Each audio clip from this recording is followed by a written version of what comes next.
September the 1st, 1956, and Auckland's Eden Park is overflowing with the biggest crowd ever assembled in the history of New Zealand rugby.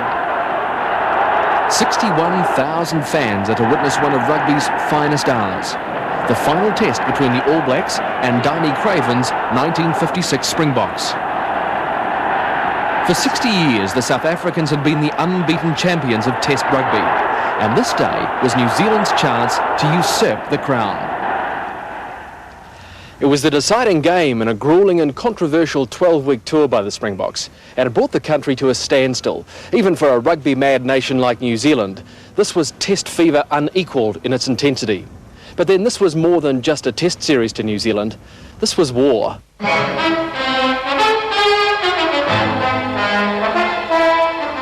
50s New Zealand was an era of short back and sides, 6 o'clock closing, pounds, shillings and pence. It was an age of limited entertainment. There was no nightlife to speak of, no licensed restaurants or clubs, and no TV. State-owned radio was king, so was rugby. In those days, a good rugby match was about the best entertainment New Zealand could muster. So when the Springbok Tour of 1956 was announced, it was the biggest thing to hit the country since the Queen came to town in 1953. But there was more to New Zealand's interest in the tour than the anticipated spectacle. National pride was at stake. The All Blacks had faced the South Africans 4 times since 1921, but had been unable to break the Springboks' 60-year winning streak in Test rugby. Worse still, New Zealand had lost all 4 Test matches in the 1949 series in South Africa. Well, the shame of being beaten in the 4 Tests in 49 with Fred Owen's team penetrated very deeply into the consciousness of Kiwis, and for 6 or 7 years they brooded over it. Some people like Tom Pearce went around the country saying we must hate the Springboks. Other people said we've got to beat the so-and-sos. And all over the country was this intense desire, this passion to do them in. The South Africans were the enemy in a sense. They were the people who had a better record at international rugby than we did. And that's why New Zealanders had to get it. You know, it was as if the world would come to an end if we didn't win against the Boks. And I can still recall some of the team talks which left me somewhat gasping for breath because, you know, we must win. The whole country will collapse if we lose. Our honour is at stake. The Springboks touched down at Auckland's Whenuapai Airport in the first week of June, fresh from a brief tour of Australia in which they scored 6 straight victories. They were led by Captain Basie Vivier and the man who'd become known as Mr. Rugby, manager and coach, Dr. Danny Craven. We know full well what is ahead of us, what's in store for us. We know that you're all after our blood. We will do whatever we can not to disappoint you. And at this stage, I want to make it very clear that we are here not to win at all costs, but to play the right type of rugby. South Africa's world rugby supremacy had become a personal crusade for Craven. To defeat the Springboks was to defeat Danny Craven himself. The first game of the tour was against Waikato, and Hamilton went mad with Mulu fever. The parade was a monumental welcome to the Springboks, and when they saw it, their mouths dropped. But it wasn't only grown-ups who were infected, children too showed signs of becoming victims. And members of the Maori Intermediate School even went to the trouble of learning in Afrikaans the South African national anthem.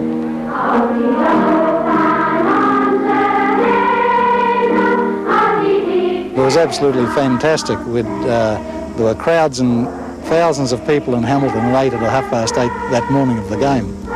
Now that's early for farmers to get into a city. How did Waikato feel? I mean, how confident were you at taking on the Boks? I wouldn't say we were confident, but it was an extremely well-planned game. We felt as though we'd really give them a good go, but I wouldn't say we were overconfident at all. Coach Dick Everest had heard all about the Springboks winning forward play, and his strategy was to fight fire with fire. Waikato was expected to put up a good show against the tourists, but nobody, least of all the Springboks, was prepared for just how good a show it would be. Within seconds of the kickoff, Waikato scored. 3 points up in as many minutes. With the help of Ian's brother and star fullback Don Clark, Waikato kept up the pressure and amassed 14 points by half-time. The Springboks bounced back in the second half and came within striking distance of Waikato's lead. Nell breaks through a tackle, unloads to Howe, who jinks his way up to Clark, then sends it on to wasn't Van enough. Vollenhoven. To the unexpected delight of the nation, Waikato won the game 14-10, proving the Springboks were rather more fallible than their legend. For sheer delight in a win, it would be the outstanding game in my career. Every Waikato player was taken off the field shoulder high on someone's shoulder, and it's something you don't see these days, but it was quite phenomenal. Congratulations, Waikato, on a very good game. You deserve that. We've got no regrets whatsoever. It's a pity we won't meet you again. But anyway, we hope to do better next time when we meet the other teams. We warned you when you came. In accordance with South African tradition, Maisie Vivier awarded a Springbok head to Waikato, the first team to beat them on the tour. It was a huge shock to the Springboks, huge shock. To Craven especially. He'd never contemplated the possibility of defeat in the first test. He had, I think, contemplated the possibility he could lose to the All Blacks, but that's all. 1 or 2 games, maybe. And I think from that, the New Zealand public said, we can beat them. Let's go. As with all the games on the tour, public interest in the first test in Dunedin was immense. 40,000 spectators packed Carisbrook for the first clash between the All Blacks and Springboks for 7 years. The Springbok forwards quickly showed their superiority in the scrums. After 8 minutes, they put the first points on the board with a penalty goal. The All Blacks were under pressure. They just couldn't hold the Springbok front row, but they made the most of what opportunities they got. They're all in after it this time. And someone's trying to come out with the ball. And White is having a go. It's a try to Tiny White. Ron Jardin's conversion put New Zealand in the lead, but Jardin didn't stop there. Minutes later, he scored again. And it's intercepted by Jardin. They'll never stop him. This will be a try for New Zealand. Jardin to score.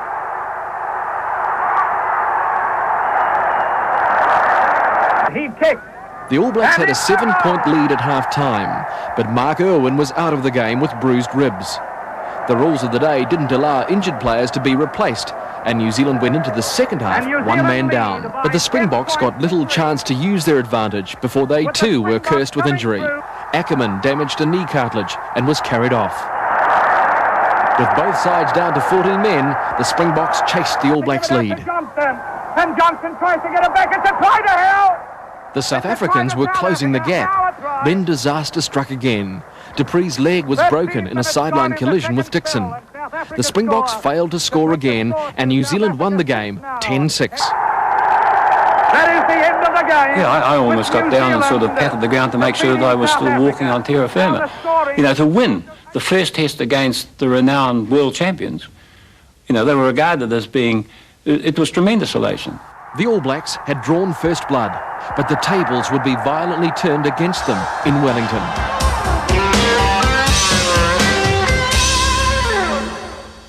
Behind the public smiles, Darnie Craven was a worried man. Already 1 down in the Test series, the South Africans were also plagued with a curiously high number of hamstring injuries, which the press put down to Craven's notorious training regime. The Springboks lost their second provincial game, this time to Canterbury, and Craven put the screws on his team to shape up for the second Test in Wellington. There was a fervour amounting to almost a hatred within the Springboks. They were going to win whatever. We arrived, because it was wet, we arrived at one of the indoor training parks at Athletic Park, and the Springboks had used it before us, and they were leaving, and they were sitting in their bus, and there wasn't one face looked at us as we arrived. So their indoctrination was probably 50 times worse than ours. Wellington turned on a bitterly cold winter's day for the second Test at Athletic Park, but there was plenty of heat on the field. The first scrum that immediately follows the kick-off, the Springboks show they mean business. A tempo of tension is set for the whole match. The referee is forced to intervene in this, the first lurid incident of the game. Down goes the scrum again. It's fierce in there. Durant and Pickard crash right over the top. With the wind behind him in the first half, Ross Brown scored the All Blacks' only points of the game. He lets the ball out to Brown and he's over. It was a rugged match, and the All Blacks discovered just how rough the South Africans were prepared to play. As Kirkpatrick is tackled by White, he tosses White and tramps on it. Second 5/8, Bill Gray was singled out for special a kick in treatment. the head that the crowd on both the stand and the Western Bank think is unnecessary. He gave me a pretty rough time, but I think because, you know, I was so fit and physically tuned up to it, I never felt a thing. I was, you know, the more they gave, well, the more I gave back. But honestly, it wasn't until I saw the odd film or two and saw the incidents, and I thought, it did happen. But really, on the field of play, I never felt a thing. In the second spell, the Springboks took control. Long pass to Elliott makes an overlap. From the scrummage following, Gentle lets Durant over. New Zealand went down 3 points to 8. The South Africans had equalised with 2 test matches remaining. If the All Blacks were to have any chance of a series victory, they had to win the third test in Christchurch. The team was already under extraordinary pressure from the public to deliver the goods. But after such a poor showing in the second test, the heat was turned right up. The pressure really built up for that third test. So that's when we started, I think, well, I personally started to feel it. We'd won one, we'd lost one. And there was tremendous media pressure at the time of who we should have and who we shouldn't have in the side. I had to mention this, but I really didn't enjoy my games playing for the All Blacks because the pressure was so intense and it was so severe. The selectors made several key changes to the All Black side in an effort to avoid a repeat of the Wellington disaster. Waikato's ace fullback Don Clark earned his first test cap, and 17-stone Northlander Peter Jones came in as number 8. But the selection that really had the Springboks worried was that of Kevin Skinner, a former All Black prop who'd retired from first-class rugby 2 years before. Skinner was a one-time New Zealand boxing champion who'd faced the Springbok forwards Becker and Koch in the 1949 series. Now it seems Skinner was being called on to sort out his old foes once again. I'd hate to have thought that my selection to an All Black test side was through the experience that I had as a youth in the boxing ring. I think I was selected because I had a bit more experience with Springbok forward play, but that's a different thing to sorting them out. A huge crowd of 50,000 jam-packs Lancaster Park as the South African and New Zealand teams take the field for the third test. Everyone felt better about it because it looked a better side, a better all-round side. For an infringement in a ruck after a line-out, New Zealand get a penalty. Fullback Don Clark, playing his first game for the All Blacks, takes a difficult kick 10 yards inside the halfway and on the touchline. And it's over. A beautiful kick, and it's right between the boats. In 8 minutes of play, the All Blacks are 6 points up. From similar broken play in the middle of the field, the ball goes along the New Zealand back line, and Dixon streaks over for a try wide out. Don Clark kicks again, a difficult angle. It's over, and the crowd roar their excitement at New Zealand's 11-point lead. The All Blacks were firing on all cylinders, and the crowd assumed Kevin Skinner had indeed dealt to his front row opposition. Not all legends are true. They were bigger men than I didn't want to get tangled with them. As I will say that when I did think that I should have had a go, I did it right in front of Bill Fright and said, "Righto, Bill, that's your problem now, you sort it out." And he just stopped it immediately. The referee, Bill Fright, awards a penalty. If I'd have been nudging away at Koch or Becker, unbeknown to Bill, they'd have been having a chip at me all day too, and I didn't want that. They were tough men. They would have ridden us if they could have. That once they knew that there was no nonsense, they got on and played rugby. To tackle his man. Ackerman gets it away to Becker, and he races now across the All Blacks 25. Brown gets him, but out goes the ball to Durant. He sends it on to Rosenberg, who streaks for the line. All Black captain Duff makes a despairing dive, but Rosenberg is over right behind the post. Vivier's kick is over, and now only 1 point separates the two teams. Brown ankle kicks for the corner, and Jardine flashes over for a spectacular try. Again a pass goes astray, and suddenly Peter Jones bursts his way through, collects the ball and whips it out to Dixon. From nowhere, Tiny White appears to take the pass and crash over for a try right on time. The Springboks couldn't win the series, but a draw would preserve their unbeaten record and thus deny the New Zealanders the outright victory they so craved. The South Africans lost another game, this time to New Zealand universities. They desperately needed a morale booster before the final test, and it came tailor-made courtesy of the New Zealand Maoris team. The game against the Maoris was one of the last in the tour and was widely expected to be a highlight. The Springboks in 1921 had beaten the Maoris by only 1 point, but South African reporting of the game had left a bad taste in the mouths of New Zealanders. A man called Blackett, who was the South African correspondent with the team, sent back a message to his papers to say that the Springboks were disgusted that the white section of the crowd were favouring the black race against their fellow whites, the Springboks. This caused enormous bitterness, and no Maori match was played in 1937 as a consequence. It was a hint of the controversy to come over New Zealand's sporting contacts with South Africa. This match was the first time the Maoris had faced the Springboks in 35 years, and there were old scores to settle. Walters kicks off for the Maoris in a game that rugby followers throughout the country. Everyone in New Zealand was sort of expecting a battle. Prior to the Maori team, while we were going out to the grounds, we were visited by one of the Maori Affairs ministers and one of his associates. And they came into our session before we left the ground. And they sort of talked on, and by the time we finished, and we went out of the ground, we were just flat as pancakes. The Maoris scored not a single point that day, but the Springboks were in top form, playing some of their classiest rugby of the tour. Slicing through the defence, he balloons a pass in field. It bounces kindly for Stark, and the big forward races into the Maori 25. Out it goes to Nell, and he cracks on the speed to go over for a grand try. Their 37-0 win was just the tonic the Springboks needed, and it was a sobering reminder to the All Blacks that the South Africans could not be underestimated. All eyes now turn to the fourth and final test, New Zealand's last chance to win the ultimate glory of a series win against the Boks. It was a match that became a legend.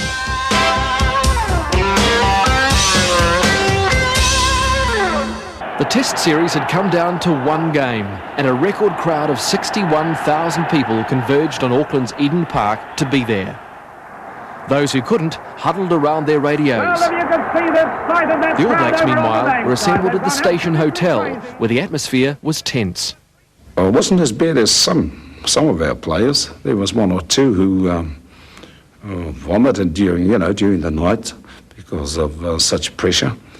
But I usually got myself out of this system by sort of grabbing hold of a guitar and just sort of, playing a bit of music and doing a bit of a sing-song.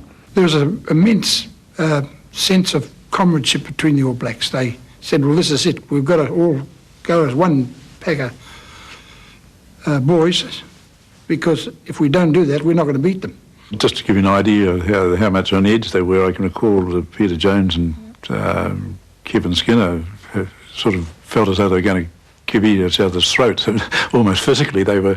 I don't know what happened. Somebody said something or did something, and they really tensed up. And it was sort of a normal circumstance. They would have ignored whatever was said. But that was only a reflection, in my opinion, of how tensed up they were about the whole situation. The tension in that dressing room prior to going on, I started to put my boots on the wrong feet. So that's an indication of the tremendous tension. But actually running out on the park, it was one experience you'll never forget. I mean, it's indescribable, really, because, you've gone through so much waiting, and the moment had come, and you didn't feel your feet, you were just floating on mid-air. You're really keyed up to do your 80 minutes of hard rugby. I think it is the toughest 80 minutes mentally and physically I've ever been through. The pressure on the Springboks was obvious right from the kick-off. But the South Africans were the first to get a shot at goal. From a handy position, Vivier tries a penalty, but the kick misses. Minutes later, it was Don Clark's turn from a daunting 48 yards. I called Don Clark up to have a kick, and he said, I don't think I can make it from here, Bob. That's too far. Even I could make it for there. Let's give it a go. And he gave it a go, and it was such a tremendous kick. It didn't get over. But I think that what I was wanting to do was to show the Springboks that he could kick goals. Don Clark wasn't about to let them off the hook twice. In the 14th minute, he got a second crack at a penalty kick. This time, his aim was true. The All Blacks went into half-time with a 3-point lead. It was still anyone's game. Then, 5 minutes into the second spell, came a moment that set the nation on fire. Going on and he knocks it out of driver's hands. Jones is coming down. He takes it and he's running to goal. This is a try for New Zealand. It's a try for New Zealand. Peter Jones has scored. What a try that was. It's a try for New Zealand. I'll tell you about it when the crowd stops roaring. What was the feeling like when you'd scored that try? Oh, tears came to my eyes, but I soon regained myself because that was quite a way to go, and the worst was to come. What was the sound? I mean, the crowd, could you hear all that? I heard a tremendous boom when I appealed. I put my hand and I appealed because I thought what a dreadful thing if the referee hadn't seen it. And been hard to live with for the rest of your life if that happened. But then I heard the boom of the crowd. They went absolutely mad. Brilliant feeling? Oh, I don't think you'll ever feel that again in your lifetime. Clark's conversion gave the All Blacks an 8-point lead, but the South Africans gave almost as good as they got. He cuts straight through and up the paddock in one of the few penetrating runs of the game. Front row man Ian Clark makes a brilliant tackle from behind to bring him down, and his brother Don completes the save. The Clark brothers were having a great day. He moves up. He's kicking, and it's a long one. Listen! It's the goal! But the crowd's jubilant mood was short-lived. As the teams rucked on the Springboks goal line, a South African boot took Tiny White out of the game. There was nearly a riot. It was like a red-hot poker, sort of going up my spine, and it just sort of laid me out that few seconds completely straight. I was somewhat paralysed with pain. But I'd hate to shatter the memories of 61,000 people who in their own minds saw what happened, knew what happened and told me what happened. They were all different, and it's one of the historic parts of rugby. And whether it was aimed or whether it wasn't, I will never really know. It did happen right in front of a vast crowd, but you can imagine their reaction, and justifiably so, I thought, in the circumstances. Although it could have been a wee bit ugly, I think some of them were starting to advance towards the situation, but fortunately the police were there and sort of pushed them back. The Springboks were desperate, and in the dying minutes took advantage of a dropped All Black ball to score. Now beats his man inside. Here's a try. Try the driver. Driver try the shot. 11-5 to New Zealand, and then it was all over. The All Blacks had finally humbled the mighty Boks. The war was won. It was like a huge weight being lifted off your shoulders.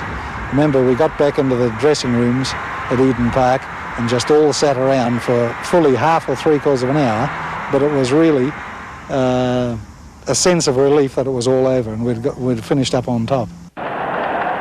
The players were exhausted, but New Zealand had to hear from its newest hero, Peter Jones.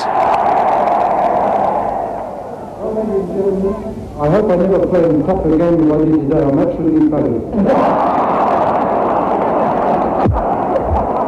Later that night, Darnie Craven had rather more to say. For a long time, you people have fought to get what you have. You will find what we have found. That to be there is one thing, to stay there is another. For the first time, the Springboks returned home without the rugby crown. It was the end of an era. 4 years later, the Sharpeville massacre would turn international opinion against South Africa, and the Springboks would find themselves progressively less welcome overseas. And although we've played and beaten the Springboks since, no victory was sweeter than on that fine September afternoon in 1956.